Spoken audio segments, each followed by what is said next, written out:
Hello guys, in this video I'm going to show you how to deposit money on the Nash app. But first of all, I just want to mention, please don't forget to subscribe to my channel, because at 10,000 subscribers I'm going to show you my whole YouTube revenue statistics and my growth strategy, how to make money online.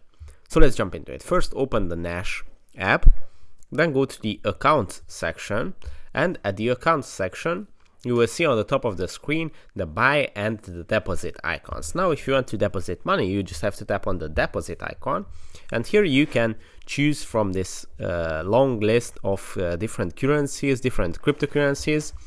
And to deposit your currencies, you just have to choose the one that you want to deposit, let's say DAI, and when you tap on it, it's going to generate your own personal QR code, and with this QR code you can scan this QR code and you can deposit your currencies in your Nash wallet. You can also use your address by tapping on this little copy icon, which is going to copy your wallet address, and you can use that for transactions as well. You can also tap on the share request if you want to request money from others.